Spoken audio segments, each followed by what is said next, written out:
Welcome. I'm Tom Simon. This is Michael Bosworth. And we're here this morning to talk about our project, Co-op Power of Southern Vermont, and with the solar roof project for the Brattleboro Food Co-op. Co-op Power, just a little bit of background, started down in the Greenfield, Massachusetts area. And in about 2002, a group of people got together and started talking about an opportunity for processing used vegetable oil for their diesel cars. And they were tired of processing it in their garage and said, wouldn't it be nice if we could just go to a service station like everybody else does and pump it out of a pump? So they started talking about building a refinery. And the talks went for quite a while. They looked at a lot of different business models on how to set this up. They finally decided on a cooperative. There are some definite benefits. One of them is that you can retain some control over a project. If you're a cooperative, people have a say in what goes on. There's also some benefits as far as pooling your money to put into a project. With the securities laws in this country designed to protect all of us as individuals, it also limits us from pooling our money into investments. But with a cooperative, you can pool your money from memberships, and then that money can be invested in projects. In this whole process of establishing the biofuel plant and working through a cooperative model, they came up with a system of decentralized co-ops that all work together, but can each work on their own in their own local area. So in Massachusetts, there's actually 4 different local organizing councils of co-op power. There's one in the Boston area and 3 others spread across the state. We started a local organizing council here in southern Vermont about 1.5 years ago. And there's also another local organizing council up in New York. We've been talking with people in Connecticut, Rhode Island, and some other states that are very interested in the model. And it seems to be working quite well. So we have the support of a central umbrella co-op for technical, legal, and other support that we need, but we also have the control of being local and being able to organize our own projects and have a say in what happens here with our energy future. We've been looking around for probably the 1.5 years on what projects we could support. We looked at district heating here in Brattleboro. We looked at micro-hydro in Putney on the Sackett's Brook. Londonderry and Stratton were looking at small wind projects, and all of a sudden the Brattleboro Food Co-op solar roof project kind of popped up on the radar. This was something that the Food Co-op wanted to do right from day one, but as with all projects, somehow the costs seemed to grow and things seemed to expand, so the fundraising effort wasn't quite enough to include putting solar panels on from day one as soon as the building was done. The plan was to do it in 2 to 3 years when they had the cash flow. But we went to see Alex Jury at the Brattleboro Food Co-op and asked them if they would like us to help with this roof project. And they welcomed us with open arms. Better to put it on now rather than wait. So we're working with the Food Co-op, and we will, for the most part, own the project for about 5 years, and then the Food Co-op will buy the project back from us. And at that time, we'll take whatever monies come back to us and roll it into other renewable energy projects in southern Vermont. So in essence, what we're really doing is we're setting up a grassroots investment fund for renewable energy here in southern Vermont. I think it's the wave of the future, and we hope that some of you may also. As far as supporting the project, because we're trying to raise some substantial funds, our membership fees are as high as we can allow by law. Our standard membership to join Co-op Power is $975, but we realize that for families that have limited income, that's a large sum of money. And so we want to make Co-op Power a multiracial, multi-class organization. And so we wanted to be able to have people that have some limited financial means to be able to join us also. So we have another membership level of $500 for households that make approximately $30,000 or less.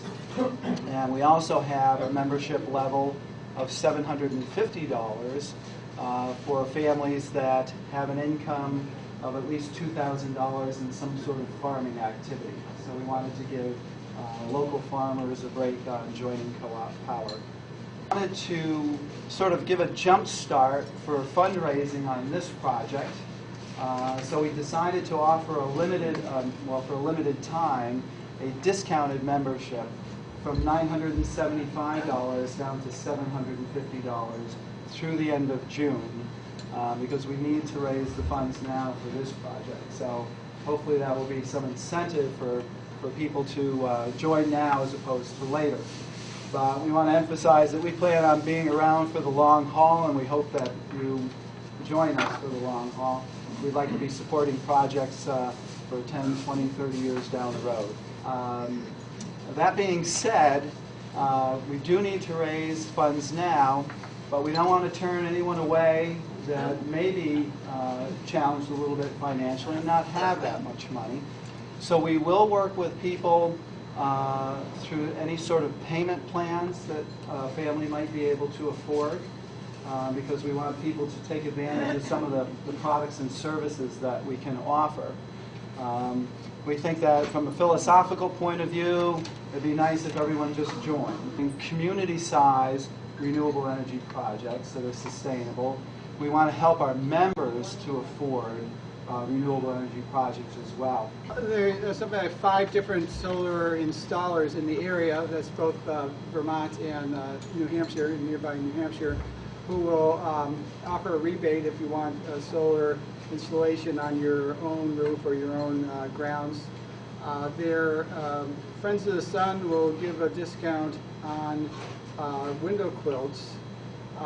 We don't know this coming heating season, but in past heating seasons, there's been a small discount in fuel, home heating fuel, with a vendor down in Massachusetts that would actually deliver up here. We also have 2 companies that will do energy audits, weatherization, and insulation. Thermal House is actually a member of Co-op Power, so they've gone the extra step and actually joined because they think what we're doing is great for the community, but they will also give our members a discount on any insulation and weatherization services, as well as an energy audit.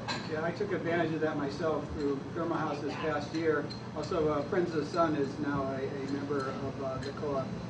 As the Brattleboro Food Co-op project goes, what we are trying to do is put as much solar power on the roof as we possibly could.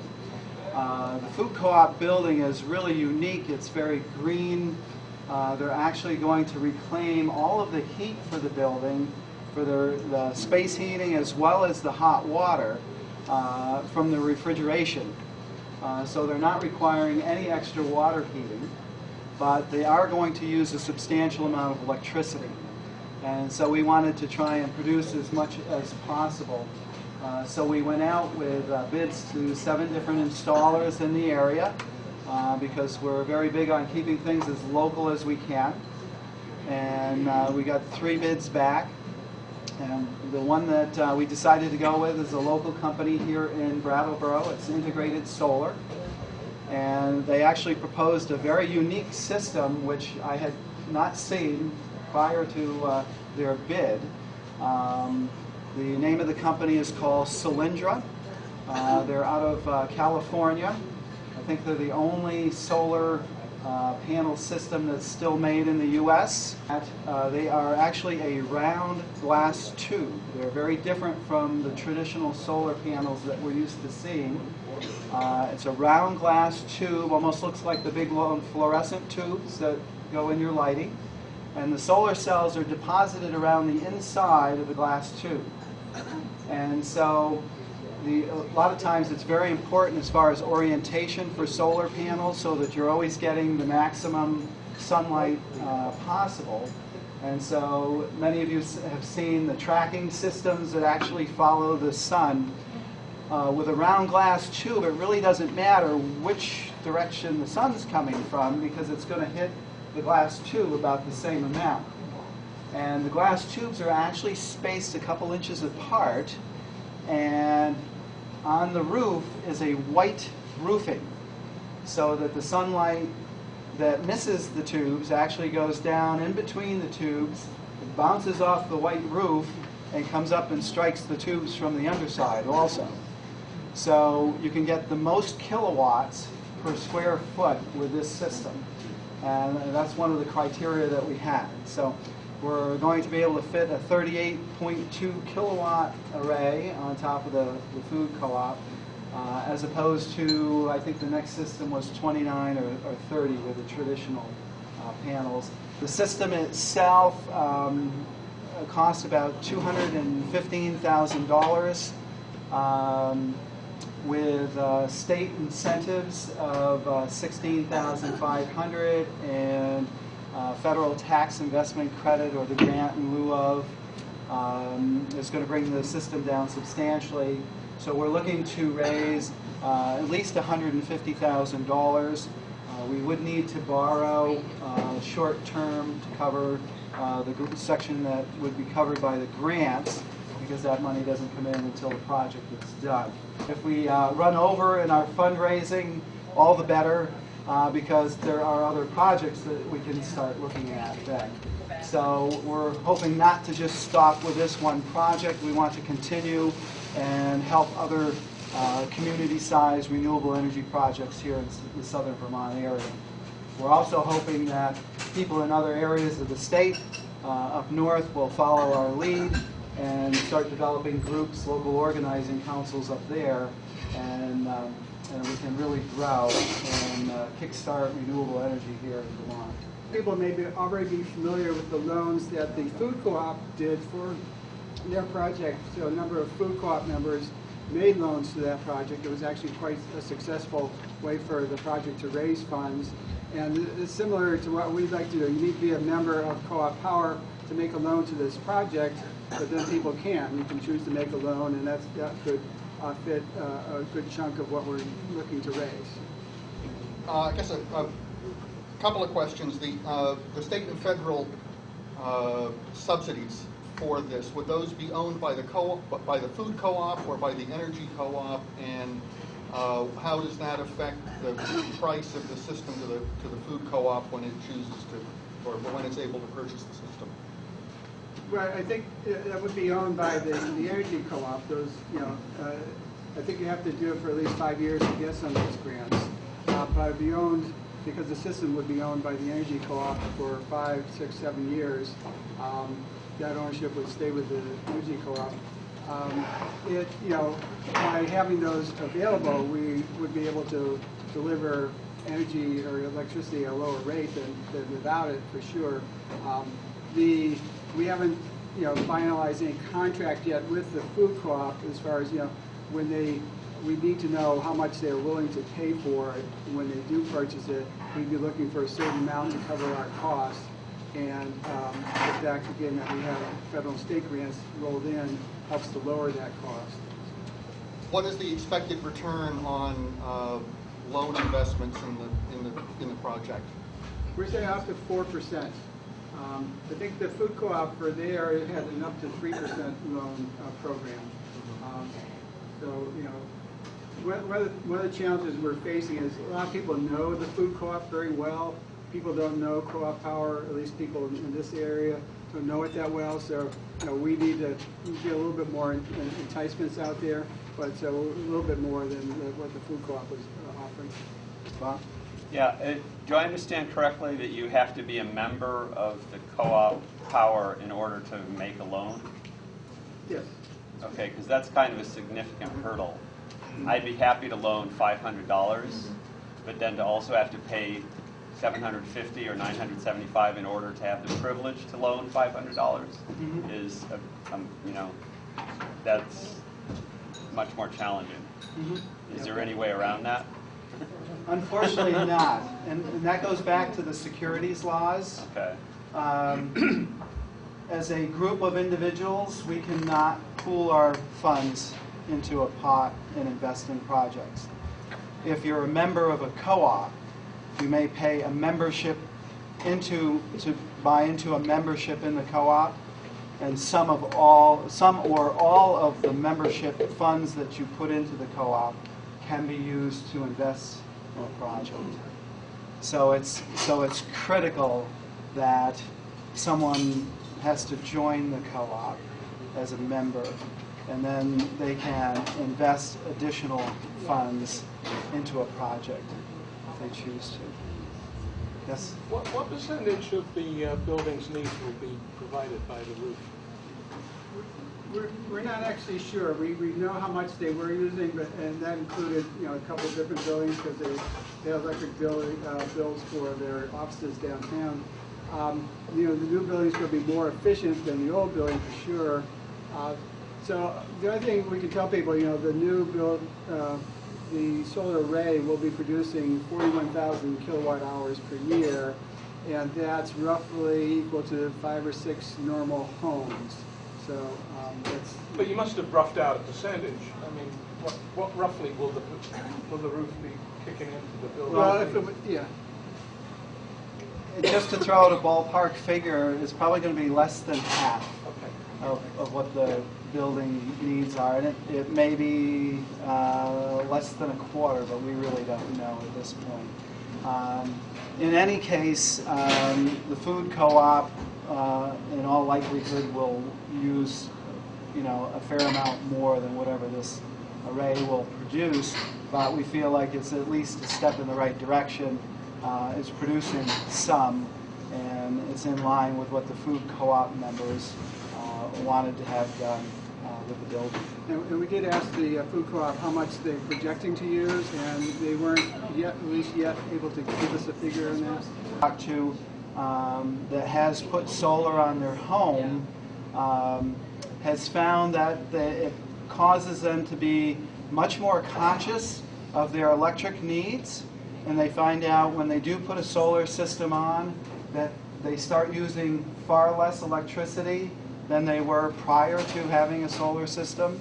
So it's really contributing to conservation of electricity, which is something that we all really need to recognize and talk about. You know, there's a person on our steering group, Jason Cooper, who's a landlord and a property manager. He put solar hot water in one of his buildings and is quite pleased with it. So. 2 points. One is I'd like to just follow up to what this gentleman said, that I too would be interested in kicking in some money for a loan, but I find that the membership cost is a barrier. So I would just ask you to consider the notion of lowering the cost of membership from the maximum that you cited earlier to somewhat closer to the minimum. So that's just something to consider. But a question is, what do you have a sense of the cost per kilowatt hour to Brattleboro Food Co-op for solar versus commercial power? Well, the temporary business plan we're working on would deliver that at the same rate that they're getting it from CVPS, so they wouldn't lose out in that sense. So, Anyone that puts solar on today, you can look at it a lot of different ways. Chances are it's going to be very competitive with what the power companies are charging now. But I don't think there's any doubt that the electricity that's generated from power companies and utilities today, the price is not going to go down. I think we can all agree that the price is only going to go up. And so by investing in solar today, what you're doing is you're locking in your electric rate for the next 30 to 40 years. And so if you look at it long term, it's got to be one of the best investments you can be looking at. And once people realize that, I think the floodgates are going to open and people are going to be looking a lot harder at putting a lot more solar in. There are also some opportunities available for people today that we didn't have a year or two ago. With the new energy bill, we have the ability to do group net metering. And what that does for us is that if you don't have a good solar site at your house, or you cannot afford to put in a whole solar system, you will be able to invest in a much larger project that may be located anywhere in the state, as long as it's located on property or with a property owner that has the same utility that you do. And you'll be able to pool your funds, you'll be able to buy a share in these projects, and you can receive as a credit on your electric bill a proportion of the amount you've invested to the total cost of the project. That proportion would be the amount of electricity that you would get back as a credit on your bill. There was an article in the paper the other day about a project up in Westminster West, and there are going to be a lot more. So people that previously said, I can't do solar, I've got trees, I don't want to cut them down, or I can't afford $10,000 to $15,000 to put a system in, you may be able to come up with $500, $1,000, $2,000 and buy into a much larger system and still get the benefit from being a part owner of a much larger solar project. The Brattleboro Food Co-op system going to work that way so that investors in that system who live downtown who don't have their own location can get a electric bill credit? No, because then the benefit would go to the individuals and not to the food co-op itself. You know, part of what we're doing is trying to produce a certain amount of electricity for the food co-op to reduce their dependency on the regular grid.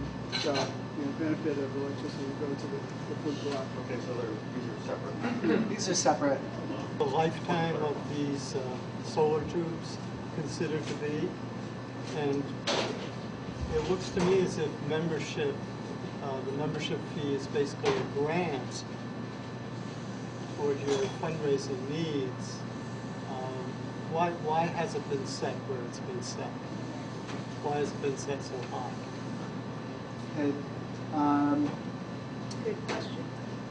The reason we have set the membership level so high was that we wanted to be able to raise funds for these larger projects. And so members at the initial starting of the co-op said, because we're trying to raise a large sum of money, we'd like to have the membership be as much as we possibly can have it be. So that was a decision made back at the beginning. We do have an answer to your comment and question. There is something in the works right now. It has not been approved, but we are looking at another membership level of $250, which would allow people to make member loans. It wouldn't qualify you to get all of the discounts or rebates from all of the businesses that work, with us, but it would be a way to be able to invest monies into projects and also get some benefit back. We're also looking for local businesses to work with us as far as giving discounts on wood pellets, fuel oil, and propane. So if that comes to fruition and this new membership level is approved, then we can offer something like that and probably attract many more people. That's a decision of co-op power in general, not of the local organizing council. So The lifetime of the system. Yeah. The Solyndra system carries a 25-year warranty on the tubes, which is the same warranty as any of the other solar panels that are out in the market today. The inverters carry less. They have a 10-year warranty. And those are the two major components in any solar PV system. Can more cylinders be added to the roof without adding more backup? We're That's putting, max, your max. we're squeezing as many of those panels and systems, cylinders on the roof as we possibly can. So if they want more, Well, there's a possibility that the food co-op could participate in a completely different project through group net metering and be able to generate more, solar electricity that way. So I don't think this is by any means limiting the projects that the food co-op could participate in the future. Yes? I visited the Greenfield solar appliance store a few years ago, and I was very impressed with the array of solar ovens that were on display, and some of them really looking, quite industrial. So, given the two questions, what's the sort of state of solar cooking now? Are people using it? I'm quite interested myself. And given that the co-op is a commercial kitchen, is there any application for solar cooking there? Good question. I think more of us should be looking at cooking with solar. I haven't had a lot of experience myself. I know a neighbor up in Marlboro that has a unit and uses it, but he's self-employed, so he's around a lot of the time. I'm not sure how it would be for most of us that have to go off to work somewhere else, whether you could leave something in the solar oven and hope that it wasn't crispy critters by the time you got home. As far as the food co-op taking advantage of it, I think it'd be difficult at best in a commercial, situation. Not to say it couldn't be done, and it'd be great to have some people try it. I'm thrilled. I think this is fantastic. Should it be so successful or popular that it really just jumps around all downtown as projects like, we've talked about district energy, but could it replace that whole district energy idea? Could it, there was talk, when we talked about district energy, that working with the parking garage, there is a natural place, even at that time, for solar in the town, or now what's happened at the Hotel Brooks, with its, historical roof pattern. Does solar, is it designed so that it fits, so it looks aesthetically good with that, and the same with like the town hall? Yeah, well, a couple points. We certainly, part of the reason we like this project because it'll be quite visible and show people, yes, this can be done, and it can be done in the downtown area. So whether Co-op Power could go on to do any more in a quick way or in the next year or two, maybe we can, maybe we'd be limited by our funds, but other people can see that it could be done. So it'd be a great example. We certainly hope to have enough funds to reinvest as part of the, if you join, your money keeps getting reinvested. We sell the system to the food co-op, that money can be used for the next project. Or if we find other ways to leverage the money we have, we could do other projects. As far as replacing the district energy, district energy was partly about electricity, a lot more about heat. So I think that's I'm not sure I could answer that question and whether that makes sense, how much roof space you actually need to produce enough heat for buildings. So I don't have an answer to that. I do know that the engineers working with Jonathan Chase on the Brooks House are thinking about what would be the new systems as they renovate that building. And they don't know an answer yet, but they want. I'm sure they want to have a more efficient building. So you're at the table talking to them? We know people who are. Yeah, okay. Tom and I are. Yeah. Mm-hmm. But I think again, what we're hoping to offer to people, and think that for the most part, we have always been investing our money in Wall Street.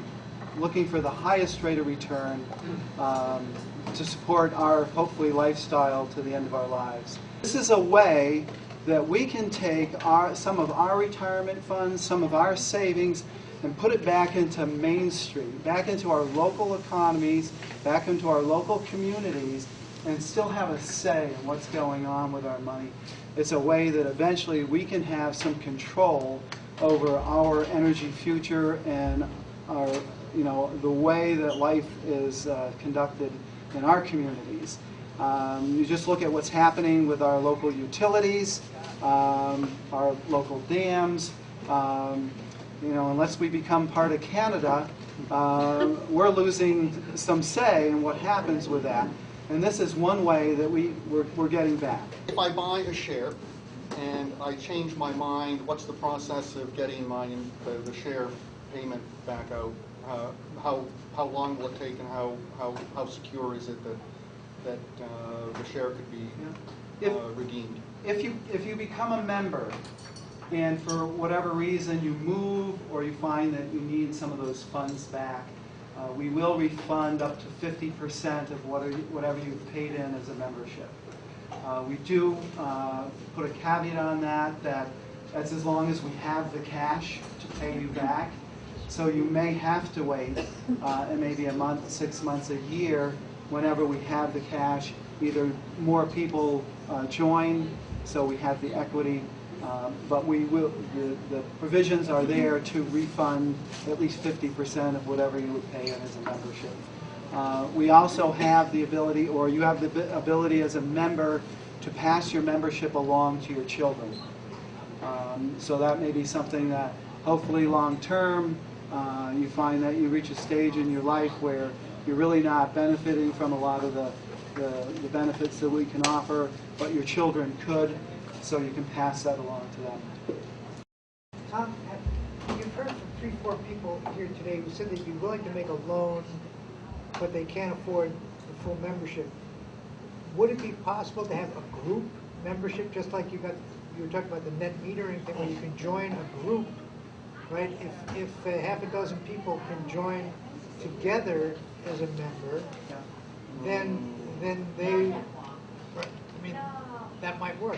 Yeah. I don't know whether legally, what legal things there are there. Well, I think that is one of the questions being addressed right now as far as setting up a $250 membership level to make it more affordable for more people to get involved and be able to invest through the co-op into these projects. We think that we have some really good benefits for most homeowners, and we do offer a lot of education. Every year we put on an energy summit. This year it's going to be at Greenfield Community College. It's open to the public. We have a lot of renewable energy vendors that come to show off their products, and we have a lot of seminars, workshops going on for people to find out more, really educate themselves in renewable energy and sustainability. So we're very big in that. We're doing a lot of other things in other areas. We just happen to focus on this one project here. But Co-op Power in general is doing a lot to promote green jobs. They've started 2 weatherization and insulation companies in central Massachusetts. In the Boston area, they're doing the same. They're doing a window restoration project for some of the old churches. It's really about drawing the community in and getting people involved, and so we do a lot of volunteer things. So that there's a lot more that we can do, but we need more participation.